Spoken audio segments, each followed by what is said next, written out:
everyone. Welcome to Limitless Live. My name is Olga Binyaminov. I am your host today. And this is the podcast where we just learn our life and what we can do with it and learn different strategies. And today I am hosting a very special guest. I'm hosting Joe Beauchamp. Practice that name. I hope I got it right this time. Perfect. And I really very happy to have you here. Thank you. Because there's so much that I want to bring to our audience today, but also to the center. So Joe is a founder of Beauchamp Team Growth Solution, and he's an Executive program leader with the Maxwell leadership team. correct. And lastly, he's also the host of Leadership Unleash podcast. Yeah, and live to lead. And Leave to Wow. Leave, which we'll talk about in a bit. Yeah. Yeah. So thank you so much for joining me. He really helped countless number of individuals to grow their leadership skills, know their purpose, and really impact so much over so many decades. Right. So tell us a little bit about yourself. Yeah, 3 decades. So back in 1995, I started my first leadership career, and I started a major telecom corporation as a manager. I had a team of people that were, they actually had more years in the company than I had on Earth. And it was a very challenging leadership experience. I was brand new. I was 24 years old, and we were changing departments, changing computer systems, upgrading software, all kinds of stuff all at the same time. And my co-manager had a heart attack shortly after I got there. And so I'm left with 2 teams of people that I have to run by myself with no background or anything, just leading by respect. And that was a huge leadership lesson for me. That is amazing. Is that what inspired you to open your own leadership team? So that's part of it. I think the success in that team and all the other teams that I've led over the years, at some point in time, I said, you know what, I can really help other people. What I really like to do is develop other leaders with good leadership strategies, mindsets, and skills that they could lead their team as well. Yeah. So you talk a lot about clarity, purpose, and impact. And I know that you are hosting our upcoming workshop at Exceed Learning Center on leadership. Thank you so much. Why is understanding personality such a powerful tool for communication?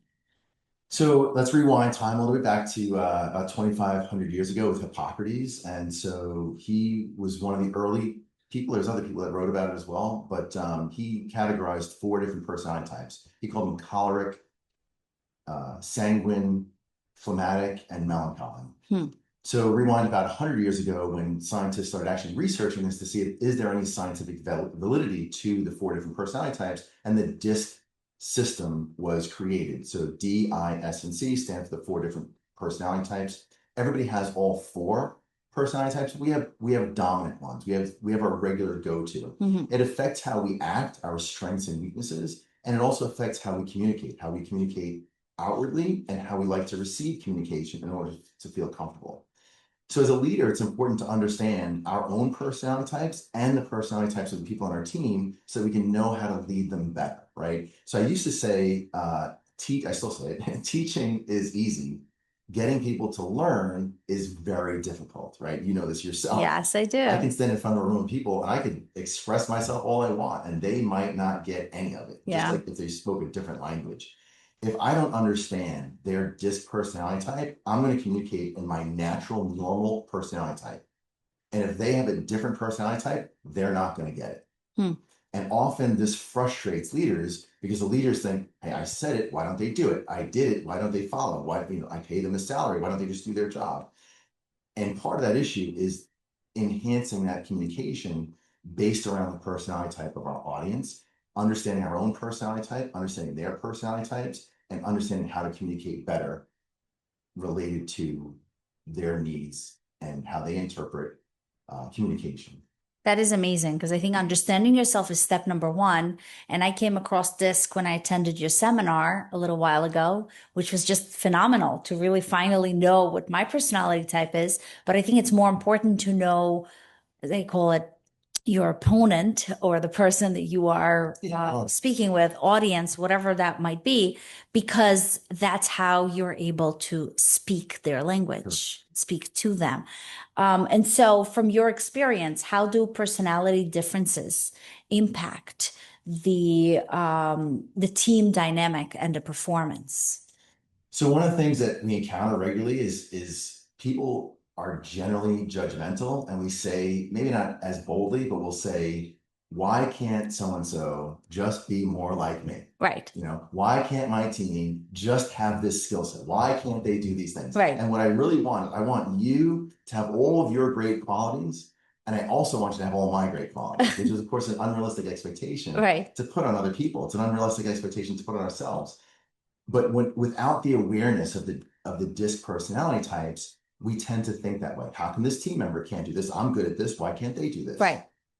Understanding the different personality types helps us to understand, hey, you have your superpowers, but you also have your kryptonite. You got your things that are your weaknesses. You're just not going to be good at them. And that's okay, because you have superpowers in other areas. Let me use your superpowers to your benefit so that you can benefit the team. And somebody else will pick up on the things that you're not so good at. And by combining a bunch of people together that have different personality types, each person working in their superpower, now we have a super team.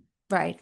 So I think that just helps you to close that gap between you and your audience. Yes. Right. By understanding what exactly is their way of understanding and that's great. So you also are going to lead the public speaking program that I have at Exceed Learning Center. Yes. And I've done several of those over the last few months, but I think you'll be such a great fit to teach this. And I'm very excited to launch this starting next month. How can knowing your personality type and knowing your audience personality type can actually make you more confident and more authentic as a speaker? So if I know my natural personality style, I understand my way of communicating. But my audience, only a portion of the audience communicates in the way that I like to communicate. So to understand how to translate, basically like how to translate language to language, if I know that my audience consists of D's, I's, S's, and C's, how do I speak to each one individually so that they're getting out of it what they need? So I usually recommend that people start with the D's and give them like what's in it for them, right? The bottom line, D's are very action oriented. They want to save time and energy, just get to the point real quick. So we're going to tell them what they need to know, tell them the benefits of knowing this. Yeah. So in every communication, we have the information that we're trying to transmit, the other person to receive that information. We want people to think differently, Right. but we also want them to act differently, right? So there's got to be some kind of call to action. So what do I want my audience to do with the information that I'm giving them? So I'm going to get to the point with my D personality types, right? Now, for the I's and S's are more people oriented. Right. They require stories of other people working together, stories of people helping each other, making the world a better place. So how do I tie stories in with the information that I'm trying to give? Like when I first started public speaking, I was information. I was boring. People would say, "So you sound like a robot." So I've learned over the course of 30 now years of speaking to include things like stories, to include other pieces of information that speak to the different parts of the audience. So engaging stories, part of the puzzle. The S's would like to know how, right? So great, I'm on board with doing this new thing, developing this new whatever we want to do. I just want to know the step-by-step process by which to do it. And so if I can spell out that step-by-step process of their action that I want them to take, they're going to get it better. And the C's, they want to know a lot of the puzzle pieces. They want to know data. They want to know statistics. Is this research? You know, do I actually know what I'm trying to tell you is correct? And then why? Yeah. Why is it true? Yeah. And so I think I relate that to love languages. Yes. Right. So if you are gifting your spouse a ton of gifts and your spouse is not even appreciating it, it's most likely not their love language. So when you preach to whatever personality type is in your speech, you really know what it is that they want. So that brings me back to public speaking, because public speaking is something that people fear, I think, more than death. More than that, yeah. They really don't want to stand across the stage and speak. So how is knowing that disc personality type can help you in an audience of so many different personality types? So the first and foremost key to being confident as a public speaker is to love your audience, right? To be there 100% for the audience. And if I'm 100% invested in the audience becoming better and helping their lives to become more productive lives and on track with their purposes, it's less about me. Right. If I have to stand on my head, if I have to dress like a clown, whatever I have to do, it's okay because I've gotten the message across. Like the audience is better because of it. So if I fall off the stage or if I have coffee on my shirt or whatever kind of thing, it really doesn't matter because it's not about me. Right. I'm going to focus on my audience. Knowing the disc personality types helps improve the confidence because now I have a method. Like I have a clear plan. If I add these pieces in, I'm speaking to the different segments of the audience. Again, it's focusing on the audience and not focusing on me. I've done my part. I've included the pieces and I've practiced, because that's very instrumental, right? I got to practice what I'm going to be saying. I've done my research. I've taken training and coaching on how to be a good public speaker. And now I'm going to go in front of the audience and I'm really just going to focus on the audience. If I focus on the audience, I lose myself. Like I don't even know, honestly, like when I'm up there speaking in front of people, I don't even know what it's not, I don't want to, not sound like I don't know what I'm talking about. Just a goofball, but it's so much about them. I'm just Right. pouring out my life, my heart, my passion into my audience. And I lose myself. I mean, I don't know, my fly might be open, or like I said, I might have function, my hair might be out of place, but who cares? I might stumble over my words. I might get something wrong. I might say the wrong thing at the wrong time. No matter what happens to me, it's not about me. I'm 100% focused on my audience and they're growing, they're getting stuff out of it. I'm also authentic. That's a huge part of being a public speaker. I attended an event one time and the speaker was just like, he was like, me, I'm great, I'm great, I'm great, I'm great, I'm great. I'm like, I hate this guy. I don't want to listen to him. Right. So most speakers that we engage with, they're like, man, I was terrible. I failed. And then I was successful. Right. And we go, you know what? I like that story because I can relate to all those failures. And if that person can be successful, there's Then I hope can for do me too. absolutely. So I think you basically shift from self to service. Correct. And when you shift that, that's when you can relate to the audience and that's when they can relate to you Yes. much closer. Absolutely. I know that you've trained countless leaders. If you can tell us what differentiates a good leader from a great leader. I think the biggest thing when it comes to leadership is, well, the number one characteristic of a great leader is humility. And part of that is being a good listener. And part of that is being on a mission to make the world a better place versus on a mission to put more money in my pocket.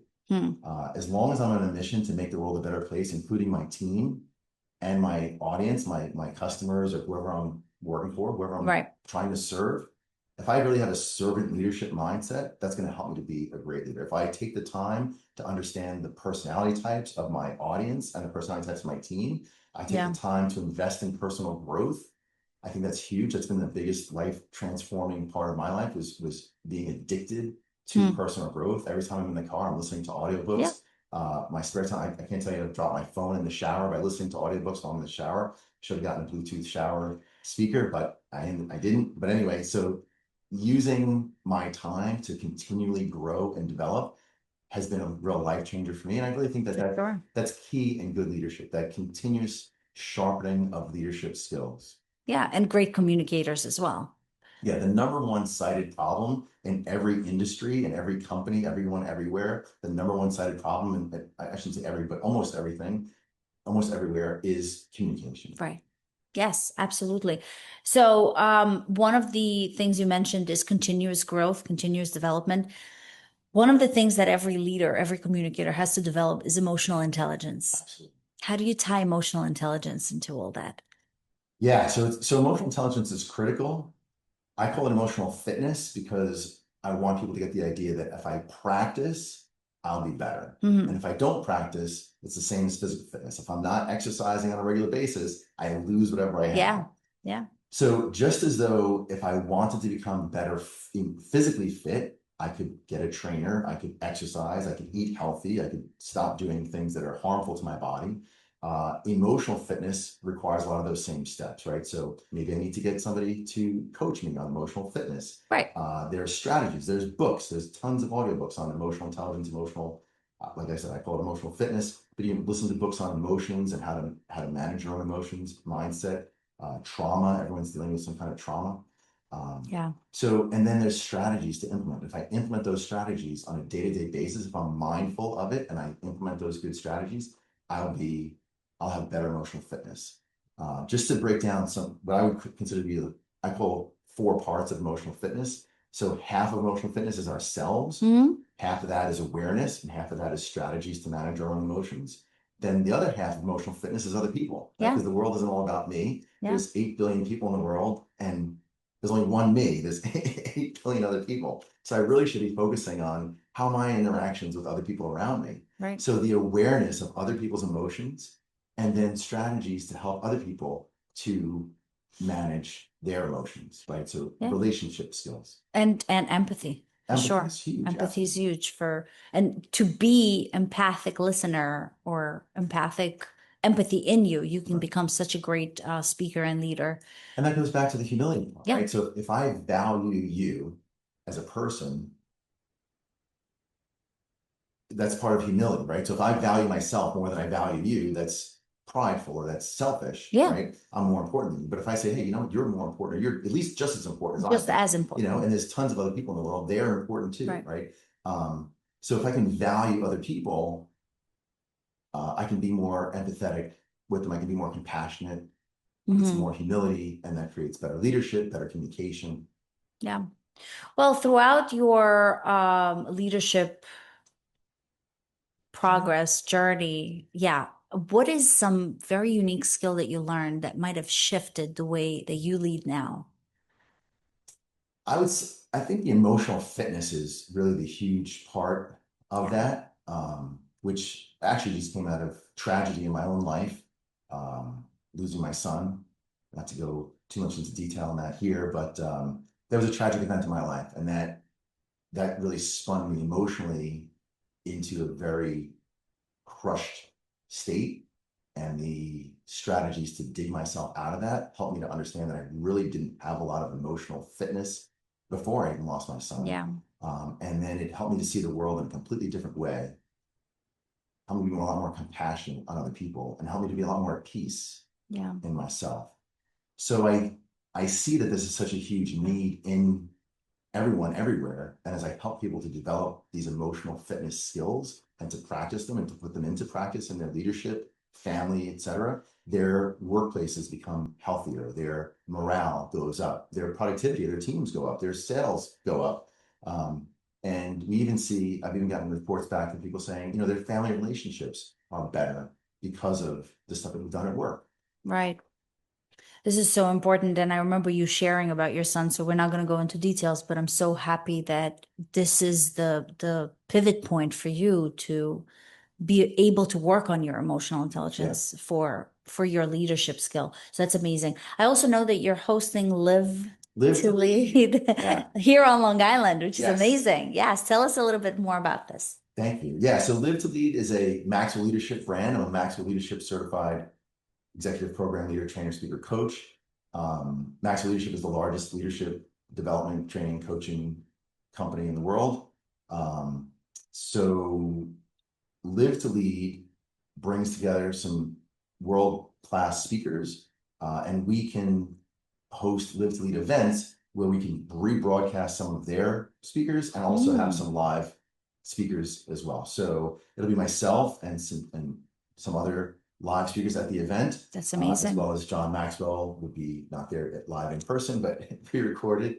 But it's an experience. It's not just a conference, it's an experience. People will be interactive. There's breakfast, lunch, and happy hours included in there. There's tons of networking, forced networking, which will be a lot of fun. There's interaction, there's speakers, everyone. The goal of Live to Lead is really that every single person that attends walks away with usable strategies, changes of mindset, transformative. It's a transformative experience. They're going to walk away being a better version of themselves, being able to go out there and make better progress with their relationships and their workplaces, with their customers, in their lives overall. I say that you are the common denominator in every aspect of your life. A better you is a better everything. And Yeah. that's the goal of Live Speed. I don't care if the person is a 20-year-old college student or a 50-year-old CEO of a major multi-billion-dollar corporation. Every single person that attends Live to Lead will walk away with great value from the day. I can't wait for that event. I know it's going to be phenomenal. Yeah. Here on Long Island, guys, and those of you that are interested, I'll post a link below this video so you can register and take attendance. Definitely. Show up. Definitely show up. This is going to be incredible. Being in your other seminars and seeing you speak on several occasions now, phenomenal. So I know it's going to bring a lot of value. And just before we wrap up, can you give us just one message to the listeners about leadership, personal growth, something you want them to take away from today's live? Yeah, absolutely. So everything that's worthwhile is an uphill struggle. And I liken it to going up and down escalator. Somehow I thought in life that if I just got my college degree and I got into the workforce and whatever stuff, I'd be on an up escalator where I can just stand there and all that hard work from the past would kind of just take me up higher and higher. So I get to the life escalator and it's going down and we still have to climb up, right? And so we know that in physical fitness, if I stop exercising, I lose what I gain. Yeah. Relationships are the same way. If I don't continuously invest in improving the relationship, they'll go backwards. If I don't continuously invest in improving my leadership, it will go backwards. I'll become a less effective leader. If I don't continuously invest in my own growth, learning, mindset, communication, if I'm not continuously investing in all my skills, they'll go backwards, just the same as my ability to run a mile or some other kind of physical type thing. So the escalator is going down and we need to climb up the down escalator. If we're not climbing fast enough, we'll go backwards. If we decide to take a break and just stop and rest, like give ourselves a year off or some amount of time off of continuous personal development, we're gonna drift backwards. It's just the way life is. This is very powerful, and I hope you're all taking notes on that because it's definitely true. And as we wrap up, I really want to thank you, first of all, for joining the team of Exceed Learning Center. And if you don't know, I always call my center team. Together, everyone achieves more. And that's truly a team here. And you being a part of it now, we are developing a course for adults, which is going to be monthly. Our first one is going to be November 25th, Lead to Succeed. We're going to talk about personality type and how you use that to actually make money. Absolutely. Right? Business owners, we all want to succeed in whatever aspect that is. So that's the first thing that I'm really looking forward to start. That is going to be November 25th. I'll post a link on that. But more importantly is the public speaking course that you are starting, taking over, rather, I should say, because I think you're such a great fit to teach our young leaders. It's a course for teens and for adults starting December 7th. So every Sunday, 2 to 4. Yeah, it's definitely going to be very interactive. It's definitely going to teach you a lot of ways to communicate, which is so important. And please register. I will post that link and you can just I'm forgetting to say there is an early bird price. So if you put Exceed as a promo code, then you can get a $40 discount on this program. So I do appreciate you, Joe. I think this is informative. This is very important. And thank you so much for everything you're teaching us. I appreciate being here. Thank you for the audience for paying attention and listening this whole time. Thank you, guys. And again, I'll see you again on Monday with Limitless Live. Thank you for joining me today.